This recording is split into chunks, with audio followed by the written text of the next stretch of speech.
Nick barely made eye contact with the guy, but that was all it took.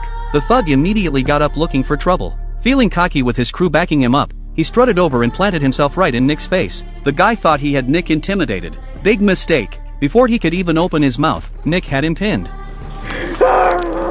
That's a 3. You don't want me to go to 4. I go to 4, you shit on yourself. You don't want that. I don't want that. They don't want that.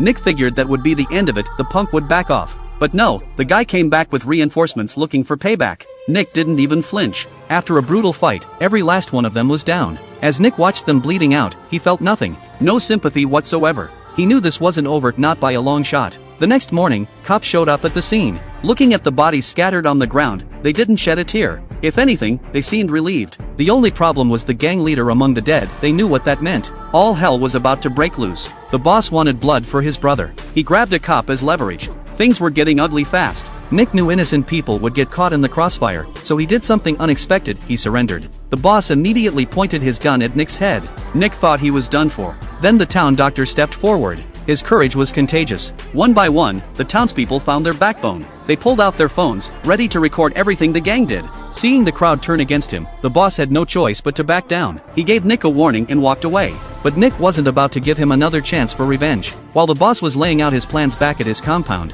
Nick was already inside. The fancy mansion was about to become a slaughterhouse. The security guards went down first. Nick moved through the mansion like a ghost, dodging cameras while securing weapons. One guard never knew Nick was behind him until it was too late. When another guard on patrol found his buddy down and tried to help, he didn't realize he'd just become the next target. The commotion woke the boss. He touched his forehead instinctively and felt blood. Panic set in.